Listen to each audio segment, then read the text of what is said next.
The Children of Odin, a retelling of the Eddas and Volsung saga by Padraic Colum, with art done by Willy Pogany. The Building of the Wall. Always there had been war between the giants and the gods, between the giants who would have destroyed the world and the race of men, and the gods who would have protected the race of men and would have made the world more beautiful.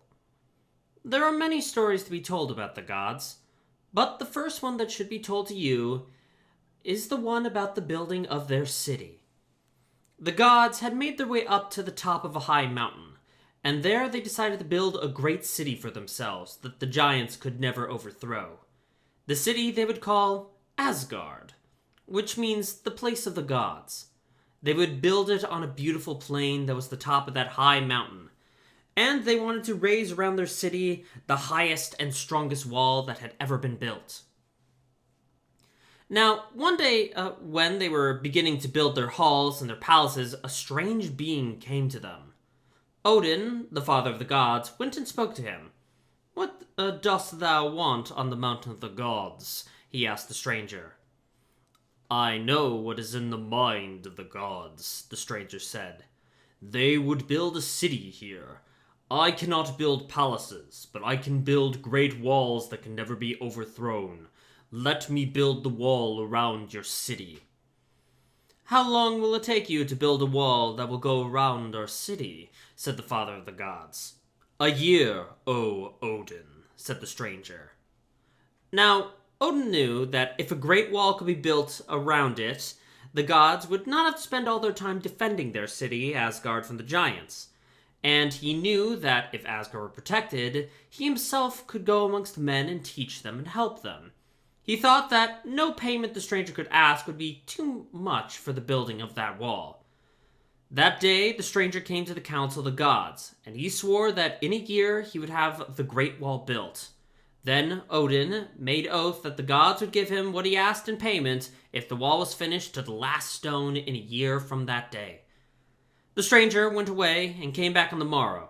It was the first day of summer when he started work. He brought no one to help him, except a great horse. Now, the gods thought that this horse would do no more than drag blocks of stone for the building of the wall. But the horse did more than this. He set the stones in their places and mortared them together. And day and night, and by light and dark, the horse worked, and soon a great wall was rising around the palaces that the gods themselves were building. "What reward will the stranger ask for the work that he is doing for us?" the god asked one another. Odin went to the stranger. "We marvel at the work you and your horse are doing for us," he said. "No one can doubt that the great wall of Asgard will be built up by the first day of summer. What reward do you claim? We would have it ready for you." The stranger turned from the work he was doing, leaving the great horse to pile up the blocks of stone. "O father of the gods," he said, "O Odin, the reward I shall ask for my work is the sun and the moon and Freya, who overwatches the flowers and grasses for my wife." Now, when Odin heard this, he was terribly angered, for the price the stranger asked for his work was beyond all prices. He went amongst the other gods who were then building their shining palaces within the great wall and told them what reward the stranger had asked. The gods said, "Without the sun and the moon, the world will wither away." And the goddesses said, "Without Freya, all will be gloom in Asgard." They would have to let the wall remain unbuilt, rather than let the stranger have the reward he claimed for building it. But one who was in the company of the gods spoke. He was Loki, a being who only half belonged to the gods. His father was a wind giant. "Let the stranger build the wall round Asgard," Loki said, "and I will find a way to make him give up the hard bargain he had made with the gods. Go to him and tell him that the wall must be finished by the first day of summer, and that if it is not finished to the last stone on that day, the price he asks will not be given to him." The gods went to the stranger, and they told him that if the last stone was not laid on the wall on the first day of summer, not Sol, nor Mani, the sun or the moon, nor Freya would be given to him.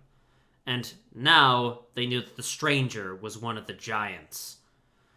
The giant and his great horse piled up the wall more quickly than before. At night, while the giant slept, the horse worked on and on, hauling up stones and laying them in the wall with his great forefeet. And day by day, the wall round Asgard grew higher and higher. But the gods had no joy in seeing that great wall rising higher and higher around their palaces.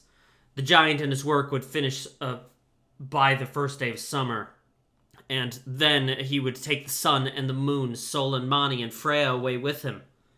But Loki was not disturbed. He kept telling the gods that he would find a way to prevent him from finishing his work, and thus he would make the giant forfeit the terrible price that he had led Odin to promise. It was 3 days to summertime. All the wall was finished except the gateway. Over the gateway, a stone was still to be placed.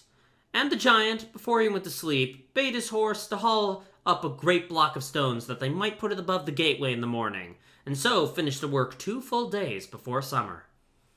It happened to be a beautiful moonlit night.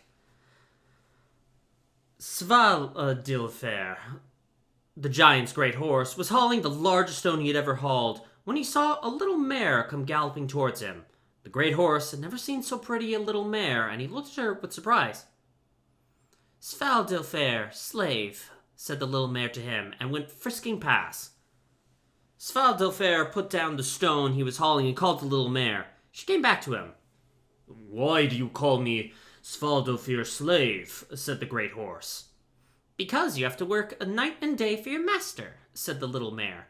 "He keeps you working, working, working, and never lets you enjoy yourself. You dare not leave that stone down and come and play with me." "Who told you I dare not do it?" said Svaldilfare. "I know you daren't do it," said the little mare, and she kicked up her heels and ran across the moonlit meadow. Now, the truth is that Svaldilfare was tired of working day and night. When he saw the little mare go galloping off, he suddenly became discontented. He left the stone he was hauling on the ground. He looked round and saw the little mare looking back at him. He galloped after her. He did not catch up with the little mare. She went on swiftly before him. On she went over moonlit meadow, turning and looking back now and again at great Svaldilfare, who came heavily after her. Down the mountain side the mare went, and Svaldilfare, who now rejoiced in his liberty and the freshness of the wind and the smell of the flowers, still followed her. With the morning's light they came near a cave, and the little mare went into it. They went into the cave. Then Svaldilfare caught up with the little mare, and the two went wandering together, the little mare telling Svaldilfare stories of the dwarves and the elves. They came upon a grove, and stayed together in it, the little mare playing so nicely with him that the great horse forgot all about time passing. And while they were in the grove, the giant was going up and down looking for his great horse. He had come to the wall in the morning, expecting to put the stone over the archway and so finish his work. But the stone was to be lifted up was not near him. He called for Svaldilfare, but his great horse did not come. He went to search for him, and he searched all down the mountainside, and searched far across the earth as the realm of the giants. But he did not find Svaldilfare. The gods saw the first day of summer come, and with the gateway of the wall stand unfinished. They said to each other that if it were not finished by evening, they need not give Sol and Mani to the giant, nor the maiden Freya to be his wife. The hours of the summer day went past, and the giant did not come to raise the stone over the gateway. In the evening, he came before them. "Your work is not finished," Odin said. "You forced us into a hard bargain, and now we need not keep it with you. You shall not be given Sol and Mani, nor the maiden Freya." "Only the wall I have built is so strong I would tear it down," said the giant. He tried to throw down one of the palaces, but the gods laid hands on him and thrust him outside the wall he had built. "Go, and trouble Asgard no more," Odin commanded. Then Loki returned to Asgard. He told the gods how he had transformed himself into a little mare and led away Svaldilfare, the giant's great horse. And the gods sat in their golden palaces behind the great wall and rejoiced that their city was now secure, and that no enemy could ever enter it or overthrow it. But Odin, the father of the gods, as he sat upon his throne, was sad in his heart. Sad that the gods had gotten their wall built by a trick. that oaths had been broken, and that a blow had been struck in injustice in Asgard.